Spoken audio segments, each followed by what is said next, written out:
Hi everyone, Cam here from Yes Auto, and today I'm going to be driving this thing, the new Mazda CX-5. But Cam, I hear you ask, the CX-5 has been around for ages.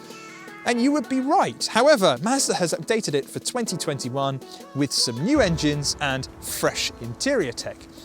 But is it any good? Well, today I'm going to find out. But before I get into the review, remember to hit the like button and subscribe for more awesome videos just like this one.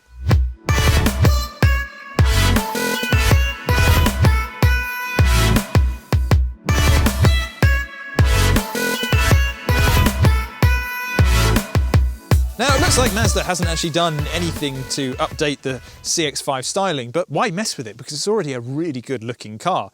I really like this kind of chrome lip that runs below the grille, and it just kind of really highlights the front end of the CX-5. And you've also got these lovely lines that kind of run all the way back here to the base of the windscreen. If we move around to the side, the model that we've got here is the range-chopping GT Sport, and with it we get these lovely sporty 19-inch wheels, which I think look magnificent. There's something almost quite Lexus-y about them. Moving further back, not exactly the most exciting aspect of the CX-5, but we have quite a tall roofline, which, as you'll find out a bit later, gives you quite a lot of space on the inside. Onto the back of the car, and you think of just how striking that front end is. The rear is just, well, a little underwhelming, but it matters what's inside. So if we open up the boot, we have 506 litres to play with, which isn't the biggest, nor is it the smallest. It's very average. For instance, if you were to go for something like the Volkswagen Tiguan, you actually get 615 litres in the back. In fact, if you click the link in the top right-hand corner, you can watch my review of it. Now, most cars today come with turbocharged engines, and that's because they tend to be better for fuel economy and they give you a bit more performance. But Mazda believes its naturally aspirated Sky Active engines are just as frugal as those with turbos. Now, the engine range kicks off with a 2-litre motor producing 163 brake horsepower, and that's available as either an automatic or a manual. Now, you can have that engine across pretty much the entire range, apart from the very top spec GT Sport, which is the one which we have here.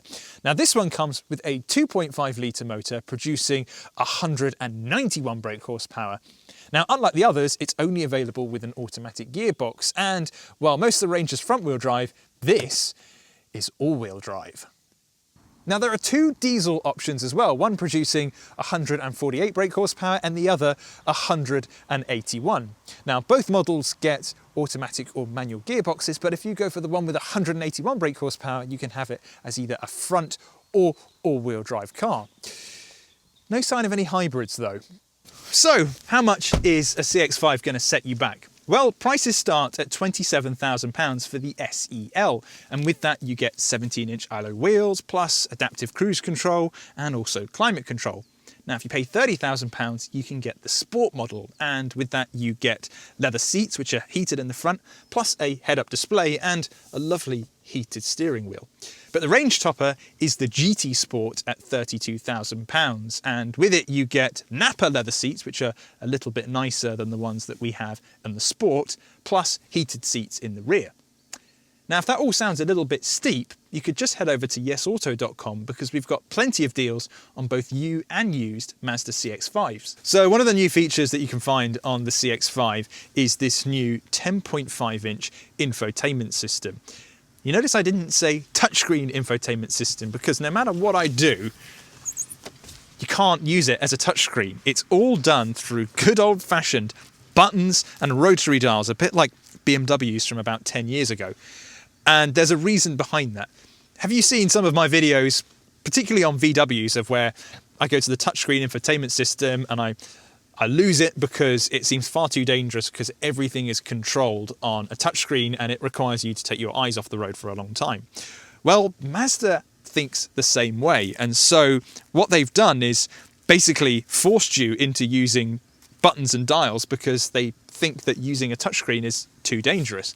And at first it feels like a bit of a step backwards, but when you're driving along, it feels like a huge improvement because it's just so much more straightforward. I don't really need to take my eye off the road. I simply put my hand down like that and I start twisting the dial.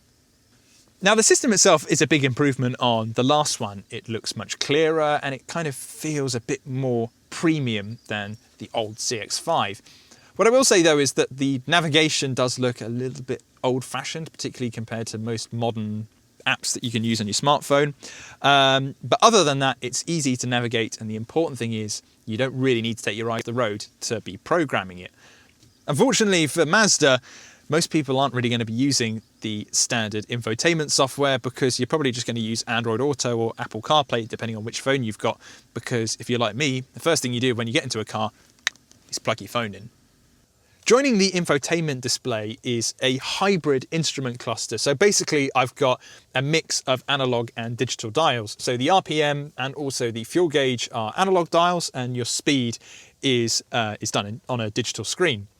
Now, what that basically means is that I can't view really kind of cool bits of information like you can do on a fully digital screen, such as, let's say, the sat-nav system, but I can kind of scroll through some information. So I can have a look at the MPG, as well as kind of when I've got the semi-autonomous safety features activated, I can see where the car is basically in the lane. So I prefer a fully digital system, but as hybrid displays go, this one's not too bad. Overall though, the design in here is really nice. Now, this is the GT Sport model, so we've got the Nappa leather, which is really lovely. There's also leather on the dashboard too, as well as this kind of wooden panel, which is in front of the passenger and also a bit on the doors. But there are some quirks here. So, for instance, it's not just the infotainment display being controlled through a rotary dial, but I am 180 centimeters. I'm not the tallest guy, but I'm also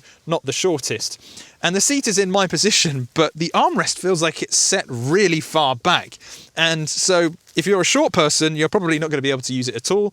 And if you are 7 foot, then you'll just be able to squeeze on. There also comes to charging as well. So a lot of cars, this would either be a wireless charger, which it isn't on the CX-5, or at least you would have 2 USB ports down here. But there aren't any in the CX-5. You do have a 120 watt charger here, but your USB chargers are under the armrest, and we've got 2 down here. Now, there's actually 2 little cutaways here so that you can plug your phone in and then run the cable out from underneath the bottom of the armrest. It's just a little bit strange. Now, the leather seats in the back of this GT Sport, which you also get a similar setup on the regular Sport, feel so lovely and comfortable. And there's also a lot of space back here as well. So I'm 180 centimeters. I've got loads of room to the driver's seat in front of me, and it's in my position too. And headroom is pretty damn good as well. I'd say the only thing that lets the CX-5 down is there's no connectivity in the back here, so I can't plug in a smartphone and charge it up on the go. And also the rear seats don't recline like they do in its rival, the Citroen C5 Aircross. In fact, if you click the link in the top right hand corner, then you can watch my full review of it and see how spacious it is back there.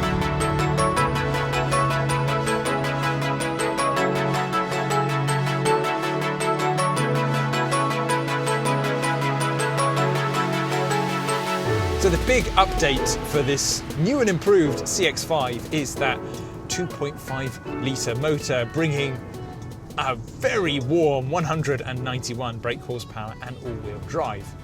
And it brings some much needed pace to the CX-5 range.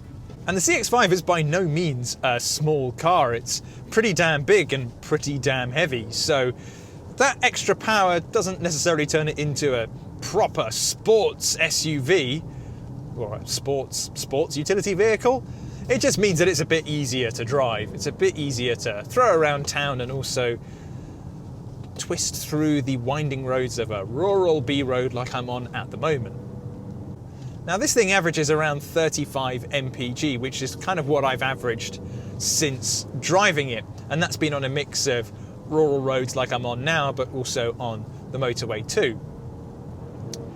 So it's not too bad for a purely petrol car. Again, no electric assistance here. And while it definitely feels a bit quick, there's one of the gripes I've got with it is it's a bit noisy. It's mainly at low speed. If you're pulling out of a junction or if you're driving away from a set of traffic lights, it can be a really quite noisy car. I've just done a kick down now. It's not a particularly tuneful sound. There is, however, a sport mode, and if I put it into sport mode, it sounds a little bassier. It's still not what I would call pleasant though. It just sounds a little bit aggressive. But it does a very good job of disguising the CX-5's heft.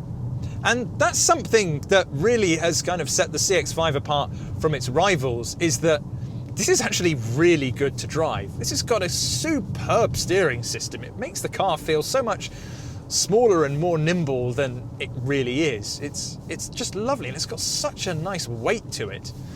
You might be thinking, what's the point of talking about steering feel in an SUV? They're not sporty, even though they're called sports utility vehicles. Well, the thing is, a lot of new cars all feel pretty much exactly the same to drive. They're all very easy, very relaxing, but a little bit numb. Think of the Volkswagen Tiguan, and that's how Mazda sets itself apart from its rivals, is it makes them really good to drive. So while this doesn't feel like the most premium car in the market, it does feel like a very, very good, yet easy car to drive. Now, what makes Mazda's naturally aspirated engine so good and able to compete with turbo cars is that they use cylinder deactivation, so they switch off part of the engine when you're cruising at motorway speeds. Now, this is nothing new, a lot of companies do it, but Mazda claims that they can switch parts of the engine off, and then when you need the power, the engine will immediately re-engage the cylinders and you'll get a little push along. Now, I can't really measure that. I can't tell when the car goes from, say, 4 cylinders to 2. But what I can measure is the response of when we're cruising and then I put my foot down. And it's fine. It just nails it every time. Of course, we've got creature comforts on here like lane keep assistance and also active cruise control. And if you remember, that's available on the entry level models, which is really good because it's such a handy feature. So basically what I can do is, if I'm cruising along at say 70 miles an hour, I can activate the cruise control and it'll monitor the speed of the car in front of me, and if they speed up, I'll speed up until I get to 70, and if they slow down, I'll gradually slow down. Unless of course they're stopped in the middle of the road, and then this thing will do an automatic emergency brake. And of course that's coupled with lane keep assistance as well, so as I'm driving along I can kind of ping pong my way from one white line to another if I'm not paying attention. There's something a little left field about Mazdas of where it doesn't feel like a conventional SUV in here, but everything is still logically laid out. The only quirks I would say is this really bizarre armrest. And it definitely feels more intuitive than, let's say, the Citroen C5 Aircross. Now, if it were my money, I think I'd probably go for a VW Tiguan, and the reason is I would rather sacrifice some of the good dynamics of the CX-5, such as its really lovely steering, in favour of a more premium interior, a more premium product like you get with the Tiguan. Plus, it's a little bit more practical, and you also have connectivity for those in the back, and that's something you don't have on the CX-5. The only thing I will say though is that the Tiguan has got a really annoying infotainment system. It just drives me absolutely nuts. I would rather have this infotainment system on the Tiguan. So the CX-5 hasn't been completely overhauled for 2021, but there's a few little updates here and there to keep it nice and fresh.